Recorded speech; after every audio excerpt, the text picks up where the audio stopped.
لنسائه وأنا خيركم لأهلي أو كما قال صلى الله عليه وسلم। ঐতিহাসিক সেমিনার এবং গত যাদের রক্তদান, যাদের আত্মত্যাগের মাধ্যমে আমরা নতুন বাংলাদেশ পেয়েছি, শুরুতে রব্বে করিমের কাছে দোয়া করছি আমরা সবাই, আল্লাহ পাক যেন তাদেরকে শাহাদাতের মর্যাদা নসিব করেন। সম্মানিত সুধীমণ্ডলী, সময় খুবই সংক্ষিপ্ত এবং বিষয়টি অত্যন্ত গুরুত্বপূর্ণ। নারীর অধিকার, নারীর মর্যাদা বহুল আলোচিত বিষয়, শুধু বাংলাদেশ নয়, গোটা বিশ্বে। আপনারা জানেন যে পশ্চিমা বিশ্বের যারা ইসলাম বিশেষজ্ঞ, তারাই এই বিষয়টাকে নিয়ে নানা দিক নিয়ে আলোচনা করে এবং পশ্চিমা বিশ্বের একটি বিশাল জনগোষ্ঠীর কাছে একটি স্টিরিওটাইপ, একটি নেতিবাচক ধারণা দেওয়ার চেষ্টা করে যে ইসলাম নারীকে ইদার অপ্রেসার ও সাপ্রেসার, এ ধরনের একটি নেতিবাচক ধারণা দেওয়ার চেষ্টা করে। যেহেতু সময় সংক্ষিপ্ত, আমরা নারীর মর্যাদা, অধিকার এবং খুবই সংক্ষেপেই বলবার চেষ্টা করব। কারণ আমরা জানি নারী, সৌদির এক লেখকের ভাষায় যদি আমরা বলি, আর শাবু হুন্না নিসফা শাব ও তালিদনা নিসফাল আখার, তারা যে কোনো দেশের জনগোষ্ঠীর অর্ধেক, আর অর্ধেক তারাই জন্ম দেয়, কাজে হুন্না শাবু আকমালিহি, তারাই পূর্ণাঙ্গ জাতি। এবং যে কোনো একজন মহাপুরুষের কৃতিত্ব, ঐতিহ্য, অবদানের পেছনে এক মহিষী নারীর ভূমিকা আছে। ওরা আকুল্লা আদিমিন ওমন আদিমা মারাতন আদিমা, আরবিতে একটি প্রবাদ আছে, যে কোনো মহাপুরুষের পেছনে একজন মহিষী নারীর ভূমিকা আছে। নারী যে কত মর্যাদাবান, সেই প্রেক্ষাপটটি আমাদের বুঝতেই হয়। এমন একটি সমাজই নারীর অধিকারগুলো ইসলাম সুপ্রতিষ্ঠিত করে, সুনিশ্চিত করে রাসূলুল্লাহ সাল্লাল্লাহু আলাইহি ওয়াসাল্লামের ডিভাইন রিভিলেশনের মাধ্যমে। যে সমাজে নারীর অধিকার নিয়ে প্রশ্ন করা তো অনেক দূরের কথা, নারীর বেঁচে থাকার অধিকার ছিল না, অর্থাৎ তাকে তার জীবন থেকে, জীবনের অধিকার থেকে, বেঁচে থাকার অধিকার থেকে বঞ্চিত করা হয়েছে। ওয়া ইযাল মাউউদাতু সুইলাত বিআইয়ি যামবিন কুতিলাত, শুধু নারী হয়ে জন্ম নেওয়াটাই তার অপরাধ ছিল, এই জন্য তাকে জীবিত মাটিতে পুঁতে ফেলা হতো। রব্বুল আলামিন নিজে এমন একটি সমাজের চিত্র আমাদের সামনে পেশ করছেন। ওয়া ইযা বুশিরা আহাদুহুম বিল উনসা যাল্লা ওয়াজহুহু মুসওয়াদ্দান ওয়া হুয়া কাযীম ইয়াতাওয়ারা মিনাল কওম মিন সুই মা বুশিরা বিহি আইয়ুমসিকুহু আলা হুন আম ইয়াদুসু ফিত তুরাব আলা সামা ইয়াহকুমুন। রব্বুল আলামিন বলেন, এমন একটি সমাজ, যে সমাজে কোনো বাবাকে যদি বলা হতো তোমার ঘরে এক ফুটফুটে মেয়ে সন্তান, কন্যা সন্তান জন্ম লাভ করেছে, রব্বুল আলামিন বলেন যে তার জন্য চেহারা প্রকুঞ্চিত হয়ে যায়, যেন আকাশ ভেঙে পড়েছে। সে এখন ভেবে কুল পায় না সে কি এই অমর্যাদা নিয়ে, লাঞ্ছনা নিয়ে বেঁচে থাকবে, নাকি সমাজ থেকে আড়ালেই চলে যাবে। তার চিন্তা ছিল এইরকম। কাজে আজকে নারীর মর্যাদা নিয়ে যেন কথা হয়, রাসূলুল্লাহ সাল্লাল্লাহু আলাইহি ওয়াসাল্লামের সেই অবদান নিয়ে আমরা বলবো, জানেন নারীর অবদান মানে, বাবা যদি আপনার পরিচয় হয়, আপনার কন্যার মর্যাদা নিয়ে কথা বলছেন। আপনার পরিচয় যদি স্বামী হয়, আপনি নিজের স্ত্রীর মর্যাদা নিয়ে কথা বলছেন।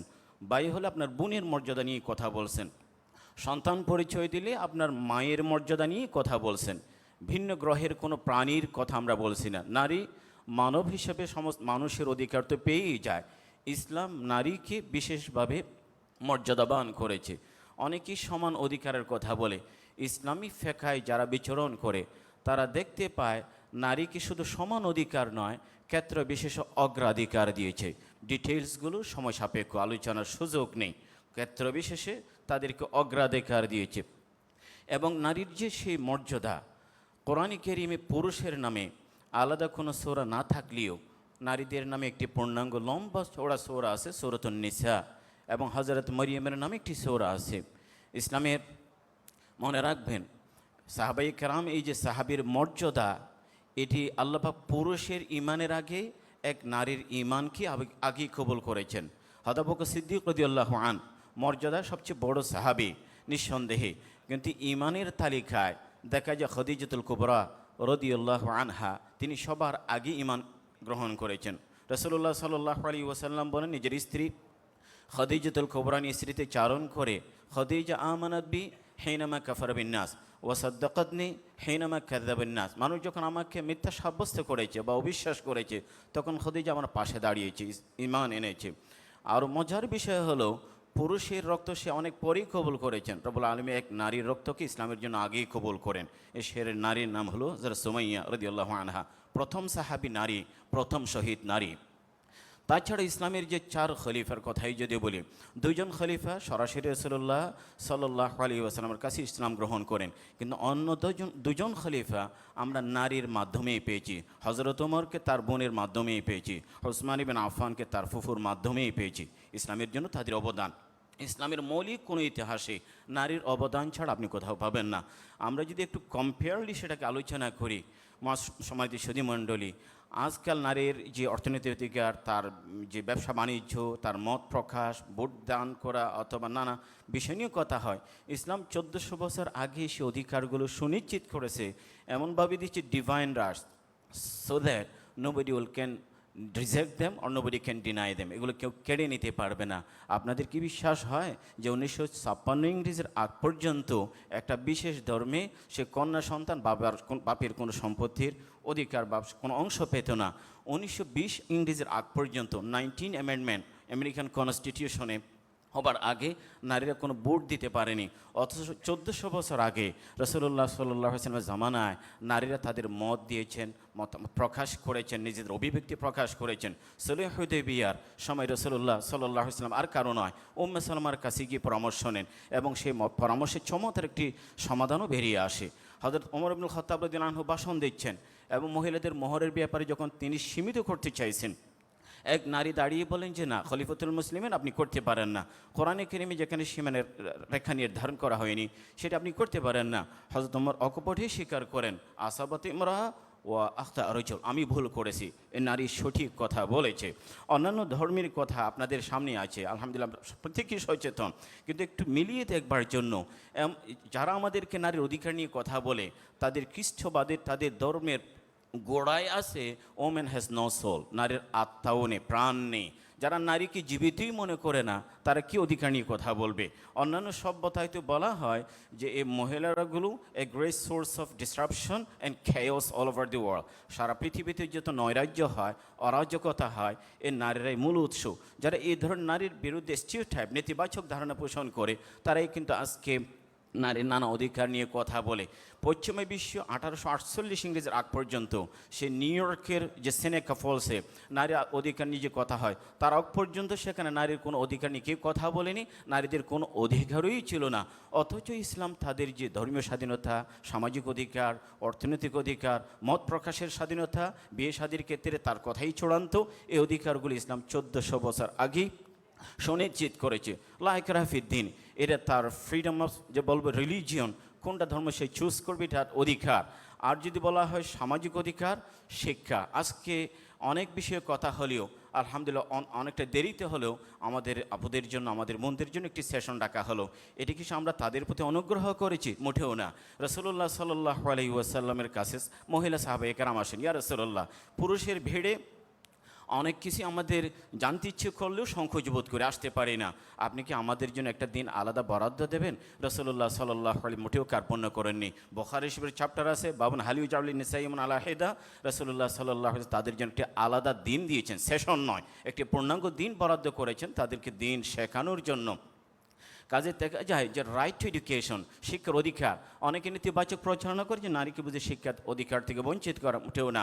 সাহাবায়ে কেরামদের 7 শতাধিক মহিলা সাহাবী আছে যারা রাসূলুল্লাহ সাল্লাল্লাহু আলাইহি ওয়াসাল্লাম থেকে কোনো না কোনো হাদিস বর্ণনা করেছেন।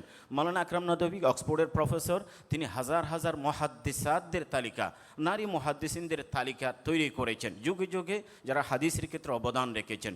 একটা বিস্ময়কর বিষয় হলো আসমাউর রিজাল যখন আমরা পড়াশোনা করি, অথেন্টিকেশন অফ ন্যারেটর্স, যারা বর্ণনা করে তাদের শুদ্ধতা কতটুকু, তারা অথেন্টিক, এটি যখন আমরা যাচাই বাছাই করি, ইবনে রাসাকের রহমতুল্লাহ আলাইহি বলেন, আমরা সে তালিকা যাচাই করতে গিয়ে অনেক পুরুষ মুহাদ্দিসকে মিথ্যা অত ভুল বলতে দেখলেও কোনো নারীকে মিথ্যা হাদিস বর্ণনা করতে আমরা পাইনি। এটি তো তাদের জন্য একটি চমৎকার স্বীকৃতি। এই জন্য বলবো তাদের শিক্ষার অধিকার আছে।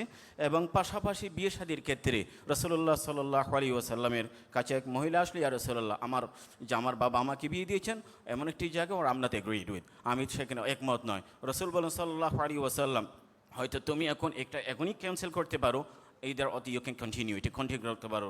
তখন তিনি অবশেষে বাপের সে কথা সায়দিক বিয়েটাকে কন্টিনিউ করলেন। এমনকি ডিভোর্সের ক্ষেত্রে সে নারী ইনিশিয়েট করতে পারে যদি সেখানে বনবিনা না হয়, বোঝাপড়া না হয়, কোনো সমস্যা থাকে। সাবিত বিন কায়েসের স্ত্রী রাসূলুল্লাহ সাল্লাল্লাহু আলাইহি ওয়াসাল্লামের কাছে আসেন, ইয়া রাসূলুল্লাহ, সাবিত বিন কায়েসের কোনো সমস্যা নেই, চারিত্রিক অন্য কোনো বিষয় না, তবে আমি থাকতে চাই না, আমি সেই জায়গায় তার সাথে সংসার করতে চাই না। রাসূল বলেন সাল্লাল্লাহু আলাইহি ওয়াসাল্লাম, একটা শর্তে তুমি ডিভোর্স নিতে পারো, যে বাগান নিয়েছো মোহরের সময় সেটি ফেরত দিতে হবে। মুআজ্জাজ হাদিরিন, নারীকে ইসলাম সম্পদের অধিকার বা শেয়ার দেওয়ার ক্ষেত্রে সুবহানাল্লাহ অনেকেই সেটাকে ভুল বুঝে, পশ্চিমা বিষয়টি নিয়ে আলোচনা হয়, কিন্তু ওই যে আমাদের আনন্দ লাগে একটা বিষয় নিয়ে যখন নেতিবাচক হলো আলোচনায় আসে, সুফলটা আমরাই ভোগ করি। আমেরিকায় যখন এক মুসলমান মুসলিম, তাকে জিজ্ঞেস করা হলো কার মাধ্যমে ইসলাম পেয়েছো, সে বলেছে জর্জ বুশের মাধ্যমে। কেননা জর্জ বুশ রাত দিন ইসলামের বিরুদ্ধে কথা বলে, ইসলাম সম্পর্কে জানতে গিয়ে ইসলামের যে বিশুদ্ধতা এটা আমরা টের পেয়ে যেন ইসলাম গ্রহণ করি।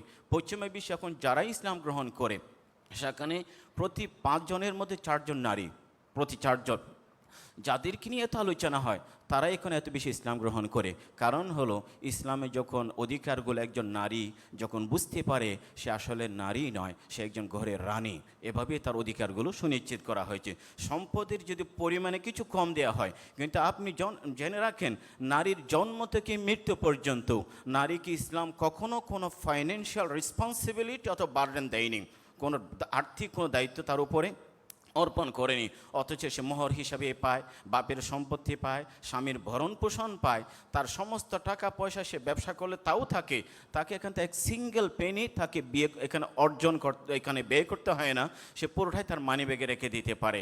কারণ হলো যতদিন কন্যা বাবা তার দায়ভার বহন করবে, আর স্ত্রী হয়ে গেলে, কারণ নারী জীবনের 3টি ধাপ, আমরা নারী কন্যা হয়ে তার পরিচয় 18, 19, 20, তখন এতদিন পর্যন্ত বাপের ঘরেই খায়, আর স্ত্রী হয়ে গেলে স্বামীর ভরণ পোষণ বাপেরটাও পেতে থাকে, আর যখন মা হয়ে যায় সুবহানাল্লাহ জান্নাত তো তার পায়ের নিচে। রাসূলুল্লাহ সাল্লাল্লাহু আলাইহি তার মর্যাদা 3টি স্তরে জান্নাতের সাথে সম্পৃক্ত করেছেন।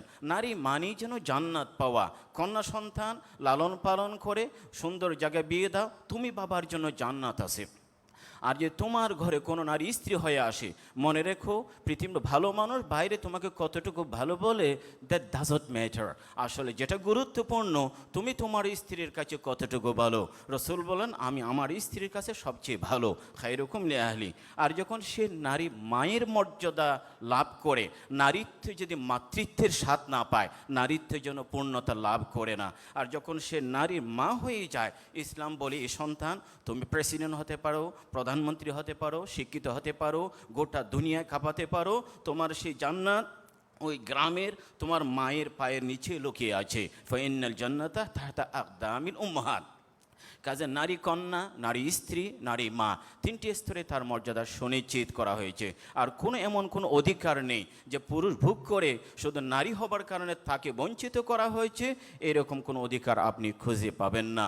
এমনকি নারীর মর্যাদাটি, সম্ভ্রম, ডিগনিটি, স্ট্যাটাস এত গুরুত্বপূর্ণ, কোনো বোনের মায়ের মর্যাদা রক্ষা করতে কেউ যদি রক্ত দিতে পারে, ইসলাম তাকে শাহাদতের মর্যাদা দিয়েছে। বনি কুরাইজা সেখানে যখন এক মুসলিম নারীকে নিয়ে কটাক্ষ করা হয়, এক সাহাবী রক্তদান করে রাসূল বলেন সে শহীদ হয়েছে। আমরা যে অঞ্চলে বসবাস করছি, বাংলাদেশ অথবা পাকিস্তান, ভারত, আমরাও এক নারীর আর্তনাদের মাধ্যমে ইসলাম পেয়েছি। ইতিহাস জেনে রাখবেন, মুহাম্মদ কাসিম আস-সাকফি রহমতুল্লাহি আলাইহি হাজ্জাজ ইবনে ইউসুফের কাছে যখন সিন থেকে আওয়াজ যায় হজগামী এক কাফেলার, সে এক মহিলার ইজ্জত লুণ্ঠন করা হয়, বলা হয় আমিরুল মুমিনিন ইয়া হাজ্জাজ।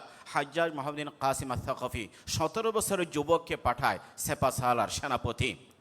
সেদিন যদি সিন্ধ অভিযান পরিচালিত না হতো, এই অঞ্চলের মানুষগুলি ইসলামের আলো পেত না। তিনি বীর 4 মাস পরই অভিযান পরিচালনা করেছেন, নিজের সংসারকে উজাড় করেছেন, কুঠি সংসারকে আবাদ করেছেন। এই জন্য আমরা বলবো এই অঞ্চলে ইসলামটা আমরা নারীর মাধ্যমেই পেয়েছি। কাজে নারীর অধিকারগুলো, মর্যাদাগুলো ডিভাইন, এটা আল্লাহ পাকই দান করেছেন। কোনো শক্তি, কোনো সংগঠন, কোনো রাষ্ট্র সেটি কেড়ে নিতে পারে না। আর মনে রাখতে হবে দিন শেষে একটি কথা, পুরুষের স্রষ্টাও আল্লাহ পাক, নারীর স্রষ্টাও আল্লাহ পাক। যে অধিকারগুলো দিয়েছেন রব্ব করিম, তিনি কোনো বৈষম্য রাখেন না বান্দা বা বান্দির প্রতি, পুরুষ বা নারীর প্রতি, তিনি সবাইকে অধিকার দিয়েছেন। নির্দিষ্ট গণ্ডিতে কিছু ডিফারেন্স বা কিছু ভ্যারায়েন্স থাকতে পারে, আসলে বলতে হবে বায়োলজিক্যাল বা নানা কারণে, কিন্তু অধিকারগুলো আল্লাহ পাকই দান করেছেন।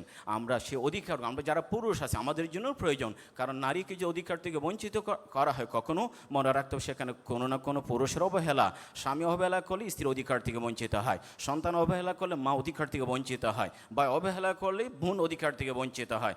অথবা যদি বলা হয়